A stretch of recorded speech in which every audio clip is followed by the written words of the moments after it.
DeFi Kingdoms, where you can summon heroes, trade with other players, quest, and fight challenging enemies in a fantasy world brought to life in pixel art animation. Command your legion, claim your legacy. Hello, everybody, and welcome to this week's AMA with the DeFi Kingdoms team. Lovely to be here again with all of you this week. First and foremost, Fox, how are you doing today? Scrambling to find the unmute button because I never get called on first. I'm doing okay. Had a nice spring break trip last week and been back in the saddle since Saturday, and yeah, getting a lot done. Feels good. Awesome. Glad to have you back. Hubert, how you doing? I am also doing all right. Thank you very much. I have not had any vacations really, but I did have my son's first birthday last week, which was nice. It's crazy that a year's gone by already. Like I don't know where that time went, but here we are. That is crazy how fast time moves, and happy birthday to the little one. Winston, how are you doing? And since you've already got it pulled up anyway, who are you fighting? Yeah, I'm good, Bolon. Thanks. Today I'm fighting a bad Eric, or in-game known as Brudi, and it's going to be a level 20 bout and a level 10 bout. Right now we're looking at the level 20. He's got that scary looking dagger there. Not that I want to learn anything else about that, but yeah, I feel pretty good about this one. I think these are pretty well balanced, and you got 1 minute 45 seconds to get in there and vote on these or sponsor these. Only about 40 million votes. That's a little more than half last week, so plenty of time. And then the other bout won't start for about 10 more minutes, so you can still vote on that one and sponsor that one if you want in the future. And then last but not least, right after this, we're going to be rolling for the sponsor rewards right after this AMA. So stick around. I'll get that up pretty quick after. And we're doing a guaranteed Living Blade and Octo Hood. And then, of course, the chance to win a bunch of Jewel. So stick around after this. Thanks, Bolon.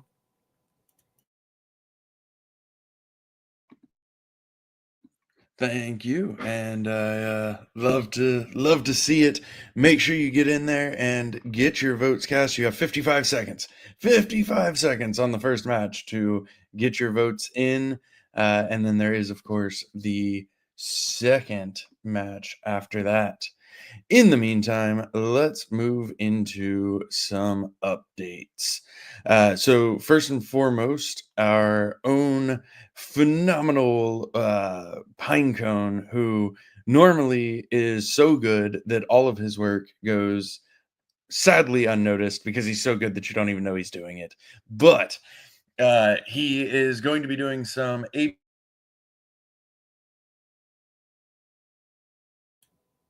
Did we lose Bolon? Oh, can you hear me? Oh, you're back. Okay. Yeah, get in there. Go again. Just start over what you were saying. Pinecone is awesome. Why is that? Pinecone is awesome. Normally, he's so good that everything he does, you don't even know he's doing it because it's so smooth. But he does need to do some updates to our API, which can impact anything in the game across all chains at different times during the update period. So there will. And he's gone again. This will be bad if this is going to keep happening. Yeah. Get your shit together over there, Bolon. Got all that coral equipment. Yeah, you totally. don't have, Winston. I know. Well, someday. Maybe someday. Does somebody else want to tell us about the thing Bolon was going to tell us about? Looks like he's trying. He's trying. I can hear him. You got this, Bolon.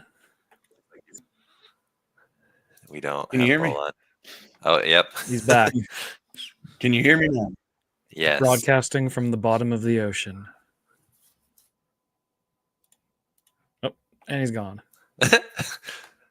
So anyway, we're gonna have some downtime of the API, which is gonna affect most of the things in the game. I think from what I understand, it'll make it so you might not be able to do any combat during that time.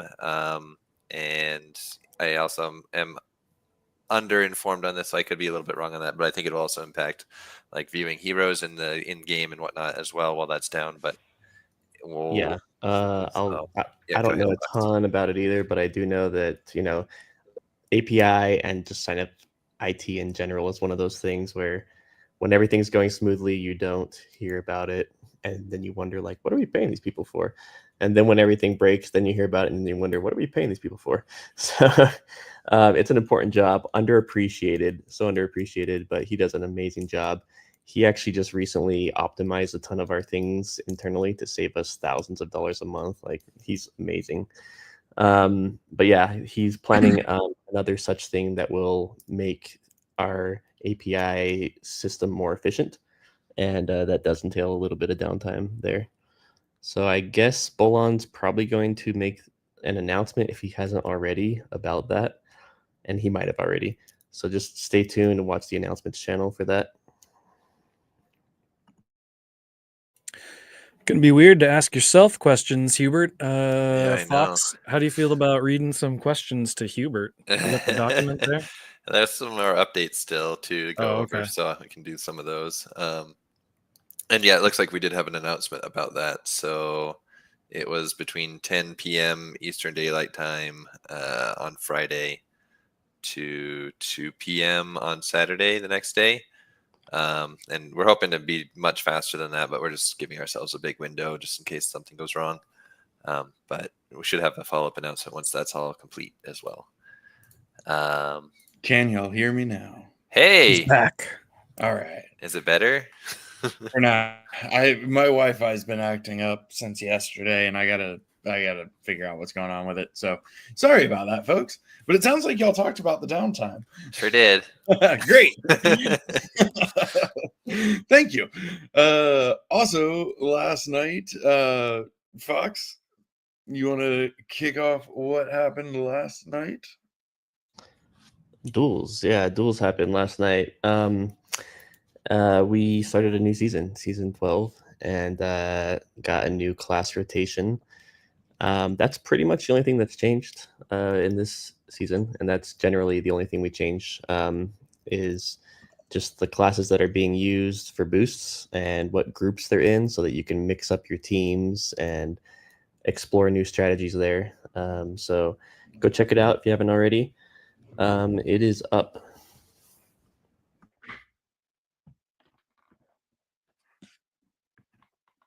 That's you, Bolon. Uh-oh, Bolon. Oh, not again. Can you hear me? Am I good? Yes. I'm still here. All right, let's go. I'm going to turn it over, though, to Hubert for a series of updates, actually. Yes, I have a bunch. So I guess first off, just mentioning that a bug was discovered recently that for the equipment, like the weapon level requirement change that we made. There was kind of a very specific case that that kind of slipped through, where it could end up where your weapon would be marked as upgraded, but the level requirement wasn't changed. I know that for kind of the heavier weapons that have had high strength requirements on them, it's basically made them unequipable because it's now treating it as like level 26 required to equip. So if you're somebody that has one of those, we identified the cause of that problem. We just barely upgraded the contracts to make it so that no more of those weapons will be marked that way. And we're going to have to go through and manually fix the weapons that did get impacted that way. So if you're someone that has one of those, sorry about that. We will be kind of going through that effort of identifying and fixing those. I think we have a list of at least a few that are broken that way. We're going to be pulling data on our end to like find the rest of them. But if you happen to know that you have a weapon that's that way and you haven't let us know about it, like letting us know might get it fixed faster. So just so you're aware of that, let us know. So there was that. The next thing is also we just pushed our next week worth of tournaments into the game, so you can see those. With those, we did make an adjustment to how daily skirmishes work. Previously, you'd be able to get a Revenger qualifier token even in the first round if you'd lost. We are removing that and instead making it so there will be a follow-up tournament that will start 40 minutes after the existing tournament, and only those that had been in a tournament within like the last 2 hours will be allowed to join it. So basically that should just make it so it's only people that actually joined that tournament can join this other one. The other one will have no entry fee, and it'll have the same rule set as the previous tournament, the daily skirmish. So if you lose in the first round of that, you can join this one, and it will have, and I guess give you an option to keep playing more. And the first prize of that tournament will be $7.50 worth of USDC. And second place will get $2.50, and also those two places will both get Revenger tokens as well. So it should make it so you have a little bit more play on that first round if you happen to lose, unfortunately. And then there's the potential to make more than your money back if you join that other one. The other one will be an 8-person tournament, so at most it would fill up completely if like the daily skirmish was full all the way. But it does need at least 4 players to join it for it to run. So there are a few numbers of players where that just will never work. Like 9, 10, 11 players in the daily skirmish will make it so that it just won't be possible to have enough people join the other one, and it'll just cancel in that case. But if there are 8 or 12 or higher number of players there, then as long as everyone joins from the that lose in the first round, that they would be able to play that tournament. So it'll be interesting to see how that works. We actually had to do like a quick little upgrade to the tournament system to make that possible, because there wasn't a state requirement that would let that work exactly how we needed. So that's now in there. And I think the first one of those will be on this Friday. And yeah, you can see it there, daily skirmish constellation. So every daily skirmish for this coming week will have one of those attached to it. So hopefully that is well received. If you guys like it, let us know. Definitely give it a try. Hopefully that will also give you a little bit more incentive to try out, to join those. If you feel like maybe your team isn't absolutely the strongest, you still have more chances to win. So give it a go. And that was one of the updates we have. I think there's even more. Yes, the other thing is we have the Revengers Champion tournament coming up this weekend. So that happens once every 6 weeks. It has in treasure chest rewards, it has the same rewards that you could get from the Champion tournament. So this will be the second appearance of the Crown of Submersia. And also we switched it from being a 32-person tournament to 16, which in the process of doing that made it so the entry fee is essentially refunded back to you after joining. So if you happen to have a Revenger Champion token, hopefully you'll be joining. If you don't, and those are available for purchase, at least your entry fee portion of that will be covered. So the cost will just be kind of the cost of that token itself, plus all the great prizes that will be there. The USDC pool that you can get is not as high in terms of like first place.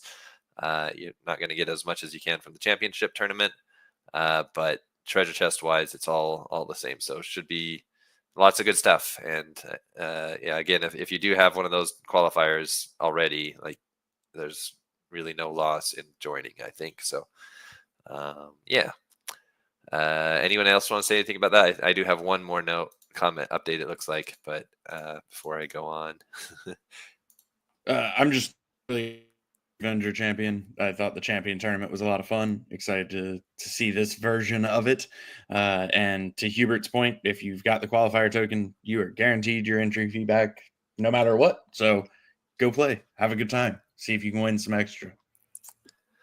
Yeah, and last tournament was like right when we had introduced the atrophy mechanic, and it looked like that had kind of helped. Like that, there were two teams that were trying to go like full healing stall in there, that both didn't make it to the finals. So I think that helped, against that play style that people haven't been liking, and now we have the new priest balance changes in there as well. So hopefully the meta has shifted a bit, and it's a bit more healthy now. So there is that, and that kind of leads into the last comment that I have before we get into questions, which is that we are getting close on the rest of the balance changes that we had kind of planned for, and we're, unless something kind of doesn't look good, we'll probably be targeting next week for those.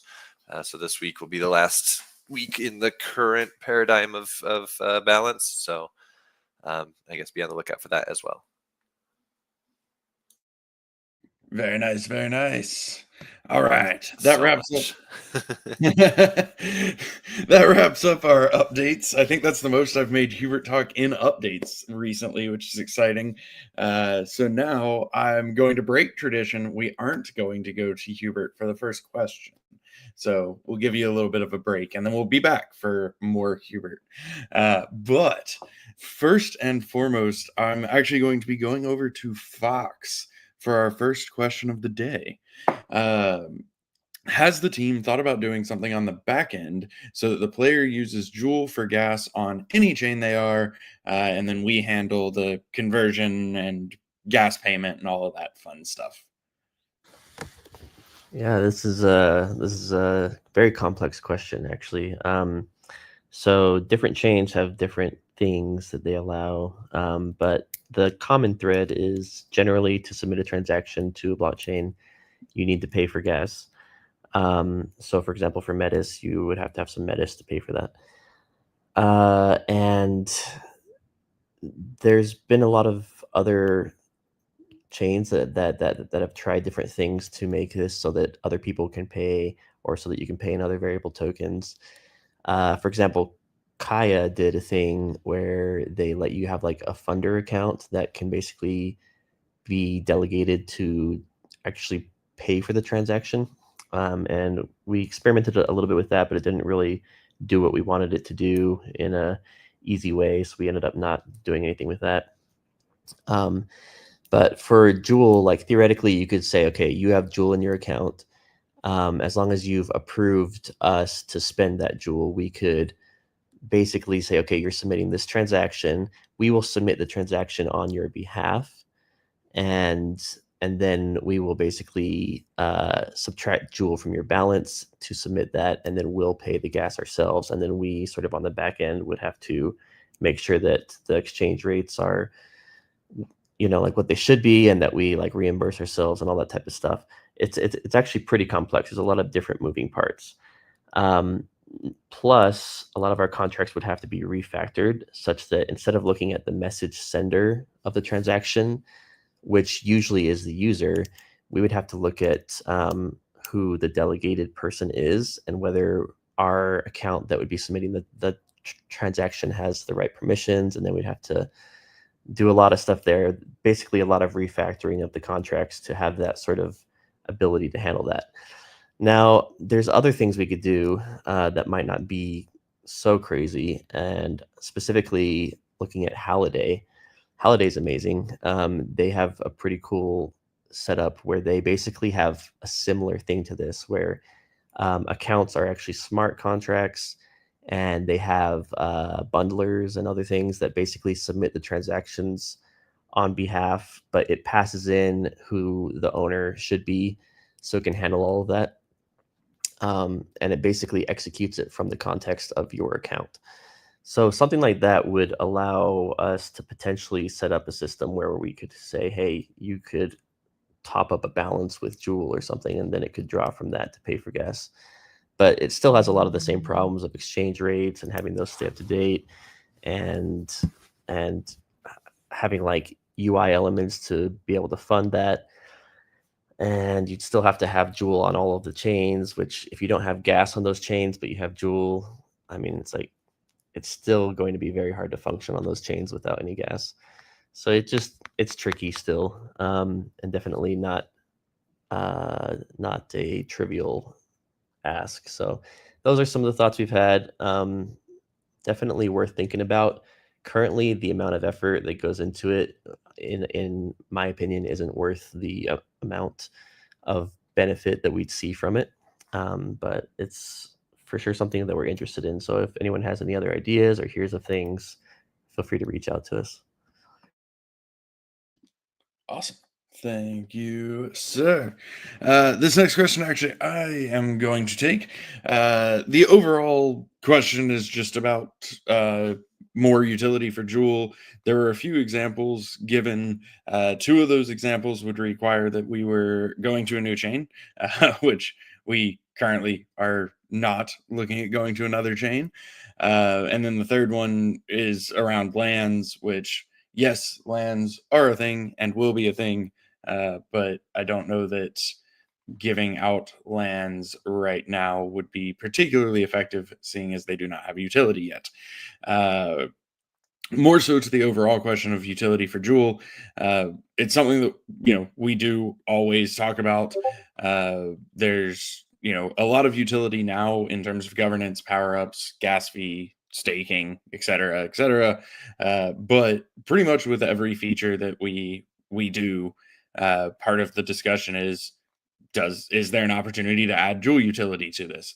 Sometimes there is, sometimes there is not. I will say that there's at least one upcoming feature that does have the opportunity to add some Joule utility, and we will. But yeah, so as far as like ideas for just immediately kicking off a big piece of like additional utility, I think that comes with a lot of risk also, even aside from figuring out like what that thing is, and could also have cascading impacts throughout other parts of the economy. But it's definitely something that we always have in mind and are always looking for ways to add more utility to all of our tokens, really, including Joule. Anything anybody wants to add to that before I move on? All right. Now we are getting into Hubert Hour. Hubert, we answered a question a couple weeks ago about pets in combat. If pets can't be in combat the entire time, could pets be used as an ability attack where the pet comes in to be a part of whatever its move is? So yeah, I mean the biggest problem with pets is that they were animated with a different pixel size than what we use in combat. So like they would look out of place as is, and so if we wanted to use them, maybe we could use them as like a still image that just appears for a moment as like their special attack happens. But I don't think we're going to go through the effort of like reanimating and recreating each of those so that they could appear in the same scale as everything else. So yeah, at most we might add a still image of them, but more likely than not, it'll just be that you'll get the attack that they provide, and then you can see the animation that comes with that attack. But like showing the specific pet itself may not be a thing. So it's kind of technically challenging, but we'll see what is possible. It just I just want to make sure that people are aware it's possible that there might not be much by way of showing the pet. Awesome. Thank you. Adding to the pet related questions, but also oh wait, no, I'm going out of order. Sorry, that'll make more sense when I read the right question that it was referencing. So the first question first.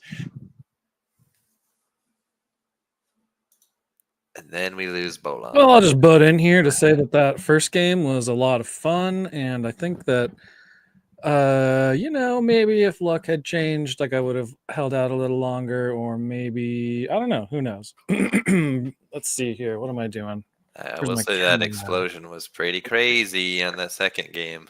Yeah, totally. Well, I've been grooming. You can't say grooming anymore. I've been building Explosion, guys, trying to figure out if that move, because we buffed it recently, So I was trying to figure out if it had the stank on it to really just like kill a whole team. And I think today we saw that it did. So that was kind of fun. Almost killing a whole team with one explosion.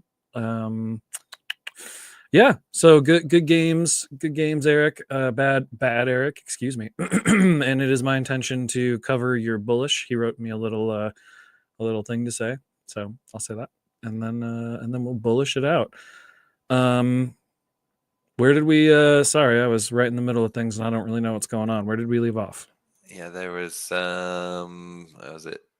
I'm not sure if we were moving on to the next. Oh yeah, it was. It was the pets GDE question.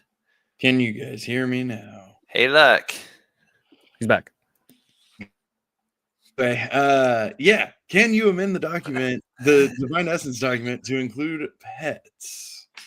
Yeah, probably. That is something that needs to be done. So should be able to add that in there. So yes, I don't know if there's more to say there. On the follow-up questions, yes, pets do need to be equipped in order to be transcended. They cannot be transcended without a hero.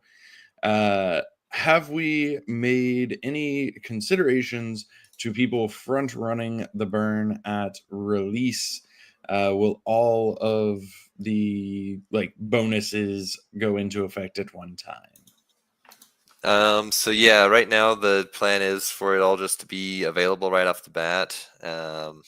So yeah, whoever can start burning their heroes first will have first access to those multipliers. There are a lot of different options for those multipliers though. So while someone might be able to front run on like a level 20 Dread Knight legendary, that they might not have the same for like a mythic or for level 18 or 19, or there's every level, every rarity, every class rank, or actually I think it's class itself, and actually now subclass too, I think, and then subclass I think does not apply in the multiplier part. But and then also like which realm you did the burning in as well, where you transcended. So if it was in Serendale versus Crystal Vale, and then also if they were summoned normally or dark summoned, well, like that's also a different category. So, yeah, well, I think there will be some that get in right away. I think the variety is high enough that it's going to be hard to really have any one wallet or small group of wallets really take advantage of everything, I think. So I'm not too worried about it. I'll also categories. I'll also just hop in here and add a couple thoughts since I've been building it. But there's also a really cool feature we added that after you reach a lower or like the lowest tier for the multipliers, it will start to regenerate. So basically that will go up again over time. And we do have some pretty cool front running prevention sort of built into that. Hubert is sort of like the mastermind behind that. But basically, as it regenerates, it will switch from like a 2x to like a 3x, for example. And I don't think those are the actual numbers, but just like, for example, but it won't switch immediately. It'll actually switch slowly over the course of a day period, basically. And over that day, the chance that you'll get the 3x instead of the 2x will increase linearly. So if you want to try it when it's a 25% chance, you can do that. If you would rather wait till 75% chance, you can do that. Or if you just want to wait till it's a 3x 100%, then you can do that too. So really, there's a lot of like uncertainty there, and it's like which one do you want to try for? How long do you want to wait, etc. So I think that's really cool and should lead to some very interesting game theory type activity.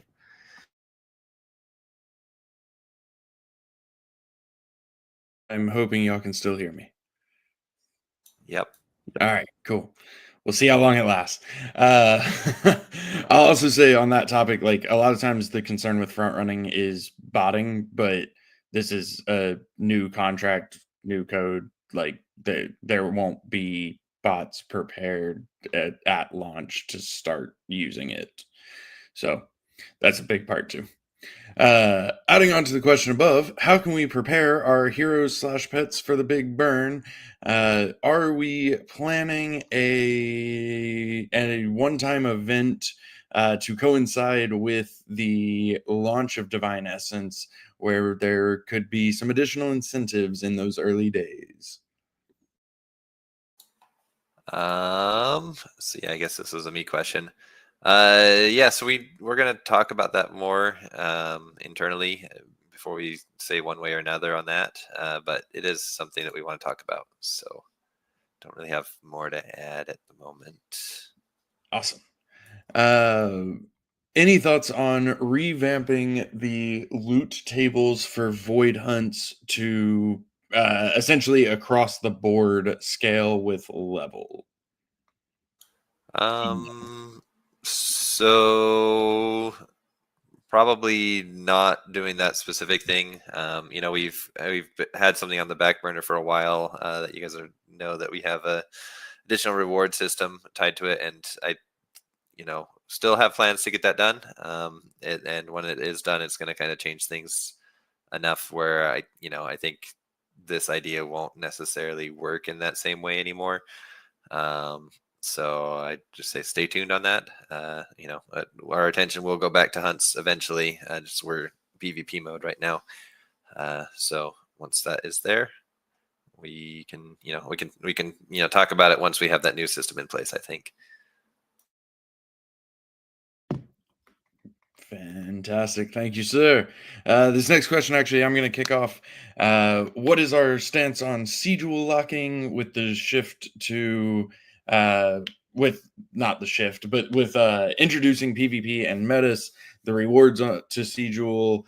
And are we concerned about when the original 3-year period comes? I'll say on the last part, concerned about it. No, aware of it, yes. I mean, of course. But Siegel serves a very important function. It still serves that function. The rewards are obviously based off of fee sharing, so it's all about driving activity. But as we talked about a couple AMAs ago, the launch of PvP on Metis has actually resulted in more activity on DFK Chain also. So theoretically, it has also led to an increase in the rewards being distributed to Siegel holders. So it's really just all about, driving activity across chains for different purposes, which is pretty much our whole platform. So yes, we, are aware that we're coming up on the start of the 3-year period. There are more plans for more power ups and all kinds of things on that front as well. All right. Switching back over to you for a minute, Hubert. Any rationale for not having a small chance for a mythic equipment piece in the PvP loot chests? Yeah, I mean, I think we liked the idea of the mythic item being a visage instead, because it just kind of allowed us to set the power level of each of the chests, at a relative way. Setting it so that there was, something mythic, or maybe more than one thing that's mythic in there, is possible. Just it, didn't really consider it for this time. I think what we've seen, at least with that. The Sharkules visage, though, is that it is pretty popular, and there aren't very many of those out there.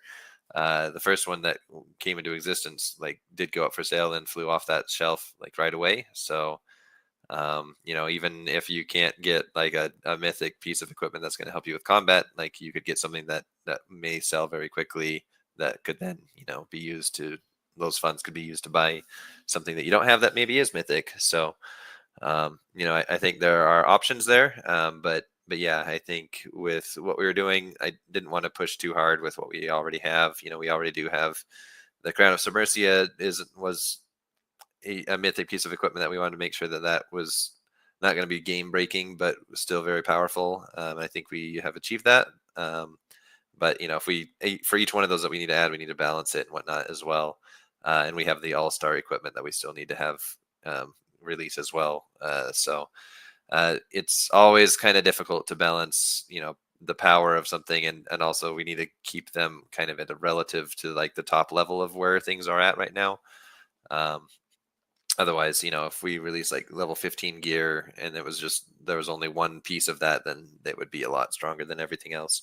So it's just, kind of a challenge. So hopefully I think people are enjoying the chests and what they can provide. But I think we can release other chests in the future that maybe work differently. Awesome. Any thoughts on having bleed reduce healing received? It's an interesting idea. I'm not sure that we need to add that, but I suppose that's an option, something to keep in mind. Great. This next one, actually, I'm going to take Gold Rush tournaments are helping keep gold supply in check. Are they going to be continued for the foreseeable future, or at least until other gold sinks are created? So we have continued them. So we started out with the 4.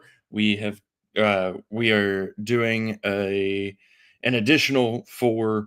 The first one was last weekend. There will not be one this weekend because there's a Revengers champion instead.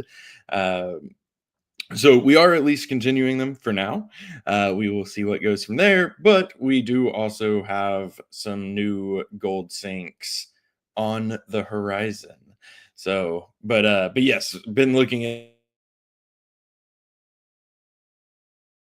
He's been looking into additional gold sinks. He's gonna really make sure that gets done just immediately. Let me pull up that document here now that I'm not not playing anymore. Pretty sure he has a gold sink and also a gold toilet.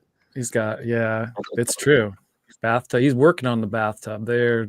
It's a lot of gold, Can't just, make a bathtub out of gold. Let's see, where are we on this thing? Where is Bolon? Sorry, guys. Thanks for your patience. Prestigious sigil locking, bleed reduction. Perfect. Okay. So we answered that one, right? Anyway, this is for Hubert. Any way possible at the end of each match, get total damage dealt, mitigated per hero, life stealing per hero, etc. It sounds like they want stats just to know, DPS or whatever. Yeah, that is something that I think we would want as well. It's just a matter of having it be a priority. I have been seeing that there are some people working on third-party mods to parse the information from battle. I think trying to remember who it was that I think I saw doing that. Was it maybe Dazoth perhaps? And I don't know if I said that name right. So I mean, third parties also have access to the information there and could potentially put that together. Doing that is it's beetle time, and beetle time is a mix of we have bug fixes, tournament additions, new classes, and balance changes. All those things require beetle time. So do we want to take away some of that other time for this? I don't think we're going to do that in the short term. So, but I do like the idea and think it's nice to have. So if there are any third parties out there that can do that, it'd be nice, little addition. Yeah, it would be super cool to have that information. And 2 things. I believe it is Dazoth who's doing it, and I think you said his name right too. So well done on both fronts there, and good luck to Daz building that out. We're looking forward to seeing it. So next question is for Bolon. I wonder if he's back. All right, I'll take this one. I'll just take this one because we talked about it already. So the question is 83 Gen Zeros in the tavern for sale as of this post. Any other incentives to keep holding on to Gen Zeros? Well, that's not. I mean, we did we banged our heads together and did some research. That's less than 3% of the total market of Gen Zeros. Surely there are some that are kind of, you know, not being used, or they're on wallets people aren't really checking in on. But still, 3% is not bad at all. And I think we do want some trading volume. It seems like they're being bought fairly regularly. You know, I don't want to say like once or twice a week, or I don't know. I don't pay that close of attention to it, but I do see them being purchased fairly regularly. So I don't know. I get this question, but also 3% is not a bad amount to have moving around. I don't know, Hubert, Fox, do either of you have thoughts or comments on that at all? Yeah, no, nothing really too much to add. I do think 3% isn't a, less than 3% isn't a very concerning number. And like you said, we do see sales happening of those, so like they're moving around as well. So it is an open market, and I do think with the incentives over on Metis for staking Gen Zeros, plus just the summoning potential of Gen Zeros, like they still have some of the best utility for heroes out there. But yeah, and that's kind of what I've been doing with mine. I stake them for a little while, and then when the staking's up, I send them back and summon with them. And it's great to just get that. I know people like to hustle and move stuff around and summon, but it's great to just get that passive jewel every day as well. It's not a small amount, so it's pretty cool to get that going on. The next question looks like it's going to be for Hubert. I guess Fox could maybe weigh in on this too if he chose to, but based on the roadmap, what is the first thing we can expect, primary and secondary thing? First, primary, and secondary, huh? Is that three things, or I don't know, man. You can go whatever way you want. Let's just do primary and secondary to start with. So yeah, I'll just say that we have kind of three things that are all kind of close, and I'm not sure which is gonna be first exactly. But we have the hosted tournaments coming up. We have Divine Essence, and we have the next class. Are all kind of the next big things that we have that are very close. We have durability kind of being worked on as well, but that's a little bit further out.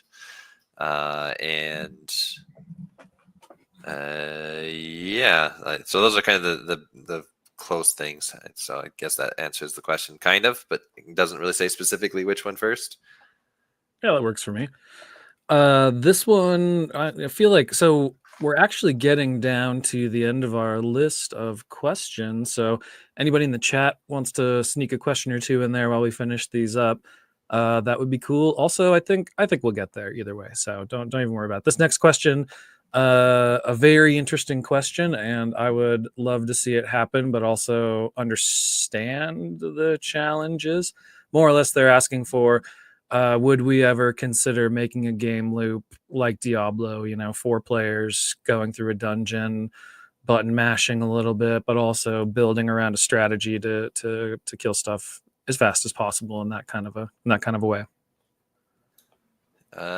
Yeah. So, I mean, more game modes I think would be great. I think every game mode, especially like if it's anything that's involved, like a Diablo like game, is going to be a lot of work. And we still have our existing combat engine and everything that we're working on. So I would say before we branch out into like making something that's like a completely different style of gameplay, we're probably going to focus on enhancing and just getting all of the features that we want in the current combat engine first.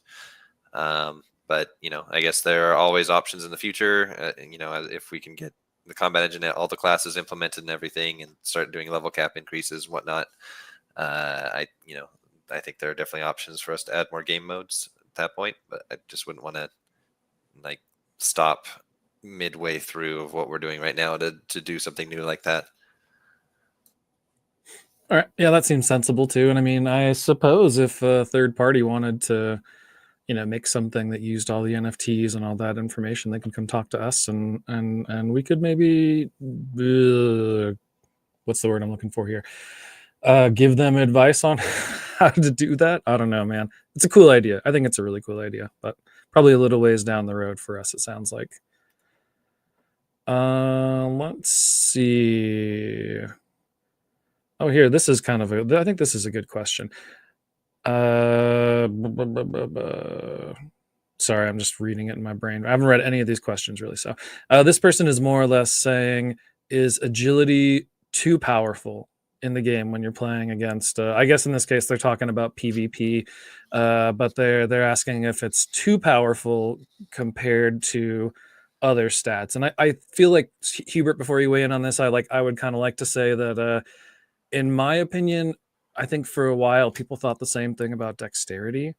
People thought that if you didn't have enough dexterity, you just missed and missed and missed and missed and missed. And that's true. And I think it's the same with agility. Like if you don't balance your agility, you're going to be slow. I think this question is more along the lines of like, is maxing agility the only way to win? And I don't know. I guess maybe Hubert, you could talk about that a little bit, I suppose. Yeah, so that is a good question. I think I can't say for certain right now that I think agility is stronger than the other ones. Agility does play into both evasion and your speed in combat, so it is pretty meaningful. And there are definitely options that we could do to reduce that impact, either like reduce the scale on the low and high end of how much speed you get from your agility, or reduce the scale of evasion as well as another option. So I think if we do find that it is a little bit too impactful, then yeah, we might do something along those lines. Probably it'd be like on the speed side and just kind of reduce what the max end of that is, so the spread is not as large. But for the time being, I think we need a little bit more data to prove that. I think you're right, Winston, that the goal with the design was to kind of create you have a limited amount of choices and resources that you can provide when you're leveling up, and there are 8 different stats that you can put into, and for most classes at least 7 of those 8 stats are somewhat important. I think there's kind of with mages and melee classes, it's the strength and intelligence, should I do it or not question, is a little bit more muddy, but the main goal is like to kind of create a situation where being focused in one stat is going to provide a specific benefit. And just keeping those benefits kind of balanced is kind of a challenge for us. But yeah, so anyway, I'm not sure if it's too much. Definitely we're paying attention to what's going on in tournaments and what the heroes people are using and whatnot, though. So we will be keeping an eye on that and can make adjustments if we feel like it's necessary. Yeah, thanks, Hubert. I did kind of want to really quickly respond to DFK Elite's comment about that in the current meta, you can't play with a team with low agility. I sort of think that's true, but I think it applies to like any stat, kind of how I mentioned dexterity. Like if you have an archer, level 10, for example, archer with 35 agility and 25 dexterity, like he's going to be fast AF, but he's going to hit like it's going to be like a hummingbird bumping into you or something, it's going to be all over the place, but it's not going to be, I don't know. I think you need to prepare a strategy that's going to, what's the word? Work well for that, which means to increase agility, you're going to have to give something else up. And I guess in some cases, you just have to decide if the hero is capable of giving those things up. So anyway, that I not to rant and rave about that. I think you're right that it is super important, but also, RNG you can miss on other stuff and have a really fast dude that is not not that scary. Hey, there's Bolon. Let's see if he's let's check in with Bolon. Hey, buddy. Perfect. You look great. Yeah, I feel like we're kind of approaching the wind down phase of this. What do you guys think? Fox, you got any final thoughts for us today? Anything you'd like to drop on us? Something wisdomous? Wow. I think just been having a lot of fun with AI, creating like internal tools and things to help us make our process more secure. I wish I could show some of it off, but we actually had our second meeting this year about security and just like reviewing things, and we do meet fairly often about that because it's a important concept in the blockchain space in general, but especially on our team, it's a high priority. Shout out to Pinecone for always spearheading those because he's really good at it. But you know, we're always improving our processes and making sure that things are good and secure. And it turns out AI is really good at helping us to build tools to help support that. So I've been having fun with that. And what else? Just been working on Divine Essence. Mr. Zipper is amazing, and he's been creating really cool things on the front end to support the feature. I think it's going to be a really cool user interface that everyone's going to enjoy, and I'm excited to see how it's received in the community, because I feel like it's just adding so much new things into the game and into the economy itself. It just really changes a lot of things and adds a lot more like utility to all of the hero assets out there. So stoked about that. He's also really cool about like really thoroughly trying a bunch of different use cases, and if there's issues, we get those fixed. And so I'm like usually the one who has to fix those because I'm usually the one who originally caused them, I guess. But that's sort of how it goes when you build. You just iterate and test and iterate and test, and it's getting really close. So I'm excited about that. That's great. One more, sorry, Winston, is there a thing you wanted to add about that? Oh, I was just going to sneak in and mention, nobody get too excited, but he has submitted small parts of that into testing. So again, don't get too excited. It's a big feature and it's going to take a while, but that's just a little touch into where the progress is on that. Go ahead, Fox. Sorry to interrupt you. Definitely. And huge shout out also to Winston, who is our master QA tester person who really hits those hard and makes sure that they're really high quality for you guys. And yeah, the other thing is I've been creating tools to help us to manage our validator set on the new L1 paradigm that Avalanche has now. So we are in a good place there, and I feel like it's time for us to actually schedule the main net conversion from our subnet into an L1. So I'm really stoked about that. Hopefully we get that done this month sometime. And yeah, that's it. Thanks, guys. Happy to be here. Happy to be building. Yeah, thanks, Fox. Hubert, do you want to give us any final thoughts and, kind of take us through any wrap-up stuff that you've got? Man, I talk so much today. Yeah, I mean, I think, just to reiterate, we're continuing to move forward on everything that we're doing. I think we're making a lot of great progress. There's some stuff that we haven't really talked about yet that we're working on, in addition to all the other things we're working on, that I'm excited for. I think, I feel like just our team just is continually getting better and better at what we do. And, it's always exciting to be able to show off, the fruits of our labor and our improvements as we go. So, really looking forward to getting this new class across the finish line, looking forward to getting Divine Essence across the finish line, how that's going to impact everything. Looking forward to finally getting to durability, which I know there's a lot of people that are, kind of irritated by how we have things set up right now with equipment.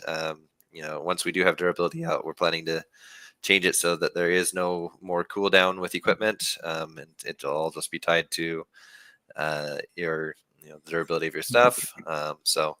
There's just a whole bunch of big major changes coming down the pike. We just got to knock each one off the check the boxes on each of those, and we're getting close. So, and then we'll have like a whole new next list of priorities after that. So we're just really excited, really happy to be working on the team and just for everything that we're doing. It's great. Thanks, Hubert. I am going to sneak one more yes or no question in here for you. Do pets also need to be fed for burning with Divine Essence, or just equipped? They just need to be equipped, I believe. There you go. Need to double check that, but I think that's the case. Okay, I was going to stop you if you were going to expound. Like, whoop, whoop, whoop, whoop. This is supposed to be a short answer. Okay, we'll look into that. It sounds like no, they don't need to be fed. Just equipped. Well, thank you, everybody. Thanks to Bad Eric or street name Broody for fighting me today, and good games, dude. I'm definitely going to want to circle back on you with that level 20. I feel like I could have played a better one. I don't know. I could have played a better one, I think. Any final thoughts from Bolon over there? You want to try? You want to try it? Will it let me speak? Holy shit. Go ahead, dude, while you can. Golden bathtubs are expensive. Don't ape into broken mechanics. Thank you, everybody. Make sure you're submitting questions or we're not going to have any for next week. AMA questions, channel in Discord, talk.defykingdoms.com. Appreciate everybody. I'm out before my internet is. And there goes Bolon. Thanks again, everybody. Bad Eric did give me something to say. You know, if you don't want to do the bullish, you can make me say something. And I might say it and I might not. He said, quote, DFK is better than anything else on the planet. B word. And I'm not going to say B word yet, because if I say it now, that'll, everybody will freak out. So, but yeah, thanks for joining us. Thank you for being a part of this game with us. And thank you for supporting our adventure in Web3 and everything that we're doing. And, I just love this game and I love our community and I am super duper bullish. Bullish. But thanks, Winston. Yeah. See y'all next week. Thank you, Winston. DeFi Kingdoms, where you can summon heroes, trade with other players, quest, and fight challenging enemies in a fantasy world brought to life in pixel art animation. Command your legion and claim your legacy.